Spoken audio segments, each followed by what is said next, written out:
Big boss 12 start ಆಗಿ 77 ದಿನ ಆಗಿರ್ಬೋದಾ? 77 ದಿನದ ದಿನಕ್ಕೆ 2 ಪ್ರೋಮೋ ಅಂದ್ರೂ 154 ಪ್ರೋಮೋ ಆಗಿರ್ಬೋದಾ? 154 ಪ್ರೋಮೋ ಒಂದ್ ಕಡೆ ಸೈಡ್ಗಿಟ್ರೆ, ಇವತ್ತು ಭಾನುವಾರದ್ದು ಪ್ರೋಮೋ ಒಂಚೂರು ಸೈಡ್ಗಿಟ್ರೆ 154 ಪ್ರೋಮೋಗಳ ಅಪ್ಪ ಈ ಪ್ರೋಮೋ.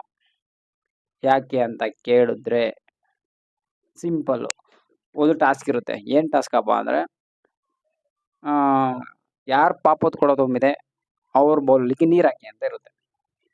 ಎಲ್ಲ ಹಾಕ್ತಾ ಇರ್ತಾರೆ. ಗಿಲ್ಲಿ ಹೋಗಿ ರಜತ್ ಅವ್ರ ಬೌಲಲ್ಲಿ ನೀರ್ ಹಾಕ್ತಾರೆ, ಕಾಮನ್ ಆಗಿ ಅಲ್ವಾ? ಅವಾಗ ರಜತ್ ಅವ್ರು ಏನ್ ಮಾತಾಡ್ತಾರೆ, ಗಿಲ್ಲಿ ಅಂತಲ್ಲ, ಯಾರ ನನ್ನ ಬೌಲೊಳಗೆ ನೀರ್ ಹಾಕಿದ್ದೀರಾ ಅವ್ರನ್ನೆಲ್ಲ ಆಚೆ ಕಳ್ಸ್ಬಿಟ್ಟೆ ನಾನು ಆಚೆ ಹೋಗೋದು ಅಂತ. ಆದ್ರೆ ಗಿಲ್ಲಿನೂ ಬೌಲೊಳಗೆ ನೀರ್ ಹಾಕಿರ್ತಾನೆ. ಗಿಲ್ಲಿ ಸುಮ್ನೆ ಇರಕ್ಕಾಗುತ್ತಾ ಮತ್ತೆ? ಈ ವಯ್ಯ ಇಷ್ಟೆಲ್ಲಾ ಮಾತಾಡಿದ್ಮೇಲೆ, ಗಿಲ್ಲಿನ ಆಚೆ ಕಳ್ಸ್ಬಿಟ್ಟು ನಾನು ಆಚೆ ಹೋಗೋದು ಅಂತ ಹೇಳಿದ್ಮೇಲೆ ಗಿಲ್ಲಿ ಪಕ್ಕದಲ್ಲಿ ಇದ್ಕೊಂಡು ಸುಮ್ನೆ ಇರಕ್ಕಾಯ್ತದ? ಹೊಡಿತಾನೆ ಗುರು ಡೈಲಾಗು. ಯಾವ ಡೈಲಾಗ್ ಅಂದ್ರೆ, ನಾನು ಅಷ್ಟೇನೆ ರಜತ್ ಅಣ್ಣನ ಆಚೆ ಕಳ್ಸೆ ನಾನು ಆಚೆ ಕಾಲಿಕ್ಕದು ಅಂತ. ಈ ಪ್ರೋಮೋ ಅರ್ಥ ಮಾಡ್ಕೋಬೇಕು ನೀವು. ಈಗ ಮುಂದಿನ ಆಟ ಯಾವ ತರ ಇರುತ್ತೆ ನಮ್ ಗಿಲ್ಲಿದು 2.0 ಸಿಗುತ್ತಾ?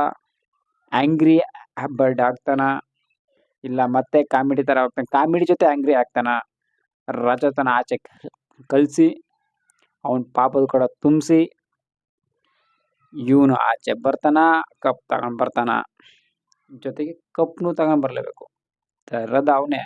ಇಡೀ 100% ಶೋರ್. ಇಡೀ ಕರ್ನಾಟಕ ಗೊತ್ತು ಈ ಸಲ ಸೀಸನ್ 12 ವಿನ್ನರ್ ಯಾರು ಅಂತ. ಅಫಿಷಿಯಲ್ ಅನೌನ್ಸ್ ಆಗ್ಬೇಕಷ್ಟೇನೆ. ಜೊತೆಗೆ ಇನ್ನೊಂದು ಹೇಳ್ತಾರೆ ರಜತ್ ಅವರು, ಯಾರು ಟಾಸ್ಕ್ ಬಗ್ಗೆ ಹೇಳ್ತಾರೆ. ನಾನು ಟಾಸ್ಕ್ ವಿಚಾರಿಸಿ ಹೇಳಿದ್ದೆ, ಗಿಲ್ಲಿ ಟಾಸ್ಕ್ ಆಡಕ್ ಬರಲ್ಲ, ಅವ್ನು ಲೆಕ್ಕಕ್ಕೂ ಇಟ್ಕೊಂಡಿಲ್ಲ ನಾನು ಅಂತ. ಈಗ ಬಿಗ್ ಬಾಸ್ 12 ಹೋಗಿರೋದು ಯಾರ್ಯಾರು ಎಲ್ಲೆಲ್ಲ ಹೋಗಿದಾರಲ್ಲ, ಏನ್ ಟಾಸ್ಕ್ ಆಡಕ್ ಹೋಗ್ರ? ಹೆಸರು ಮಾಡ್ಬೇಕು, ಜನಗಳ ಮನಸ್ಸಲ್ಲಿ ಉಳ್ಕೋಬೇಕು ಅಂತಾನೆ ಹೋಗಿರೋದು. ಟಾಸ್ಕ್ ಆಗ್ಬಿಟ್ಟು ನಾನು ಟಾಸ್ಕ್ ಮಾಸ್ಟರ್ ಅಂತ ತಗೋಬಿಟ್ಟು ಯಾವ್ದೋ ಒಲಿಂಪಿಕ್ ಹೋಗಿ ಕ್ರೀಡೆ ಹೋಗ್ಬಿಟ್ಟು ಕಪ್ ಗೆಲ್ಕೊಬರಕ್ಕಲ್ಲ ಬಿಗ್ ಬಾಸ್ಗೆ ಹೋಗಿರೋದು. ಅಲ್ಲೇನ್ ಟ್ರೈನಿಂಗು ಕೊಡಲ್ಲ, ನಿನ್ಗೆ ಸ್ಟ್ರಾಟಜಿ ಮಾಡ್ಕೊಂಡು ಟಾಸ್ಕ್ ಗೆಲ್ಕೊಂಡು ಮಾಡಪ್ಪ ಅಂತ. ಕಪ್ ಗೆಲ್ಲೋದು ನಿನಗೋದಾ? ಜನಗಳ ಮನಸ್ಸನ್ನ ಗೆದ್ದವ್ರಿಗೆ. ಜನಗಳ ಮನಸ್ಸನ್ನ ಗೆದ್ರೆ ತಾನೇ ನಿಮ್ಗೆ ಜನಗಳು ಓಟ್ ಹಾಕೋದು, ನೀನ್ ಗೆಲ್ಲಪ್ಪ ಅಂತ ಅಷ್ಟೇ. ನೀವ್ ಕಪ್ ಗೆಲ್ಲಕ್ ಹೋಗ್ಬೇಕು ಹೊರತು ಟಾಸ್ಕ್ ಗೆಲ್ಲಕ್ಕಲ್ಲ ಅಲ್ಲಪ್ಪ. ಆಲ್ರೆಡಿ ನಮ್ ಗಿಲ್ಲಿ ಅವರು ಗೆದ್ಬಿಟ್ಟಿದ್ದಾರೆ, ಟಾಸ್ಕ್ ಆಡ್ದಲ್ಲೇ ಗೆದ್ಬಿಟ್ಟಿದ್ದಾರೆ ಅನ್ಕೊಳ್ಳಿ. ಟಾಸ್ಕ್ ಆಡಕ್ ಬರಲ್ಲ ಅನ್ಕೊಂಡು ಟಾಸ್ಕ್ ಎಲ್ಲ ಗೆದ್ದಿದ್ದಾರೆ. ಆ ಮಟ್ಟಕ್ಕೆ ಆಡಕ್ ಬರ್ದೋದ್ರು ಜನಗಳ ಮನಸ್ಸನ್ನ ಹೆಂಗ್ ಗೆಲ್ಬೇಕು ಗೆದ್ದಿದ್ದಾರೆ.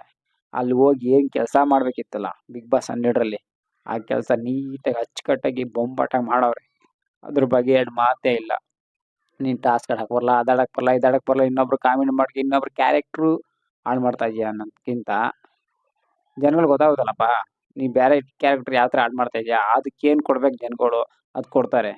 ಅಲ್ಲಿ ಜನಗಳು ತುಂಬಾ ಅರ್ಥ ಆಗೈತೆ ಗಿಲ್ಲಿ ಆಡ್ತಾರ ಆಟ ಸರಿಯಾಗಿದೆ ಅಂತ. ಜನಗಳು ಬರೀ ಅವ್ನ್ ಮಾಡೋ ಕಾಮಿಡಿ ನಗ್ತಾ ಇಲ್ಲ, ಅವ್ನ ಪರ್ಸನಾಲಿಟಿಗೂ ಅವ್ನ ಇದಕ್ಕೂ ಓಟ್ ಹಾಕ್ತವ್ರೆ. ಅದನ್ನ ಅರ್ಥ ಮಾಡ್ಕೊಬೇಕು. ಬರೀ ಟಾಸ್ಕ್ ಒಂದ್ ವಿಚಾರ ಇಟ್ಕೊಂಡು ಅವ್ನ್ ಆಡಕ್ ಬರಲ್ಲ, ಕಿಸಕ್ ಬರಲ್ಲ, ಅವ್ನ ಆಲೆ ಕಿಸಿಬೇಕಾಗಿರೋದು ಆಲೆ ಬಂದ್ ಬಿಗ್ ಬಾಸ್ ಸ್ಟಾರ್ಟ್ 2 ವಾರಕ್ಕೆನೆ ಕಿಸ್ಬಿಟ್ಟ, 2-3 ವಾರಕ್ಕೆ.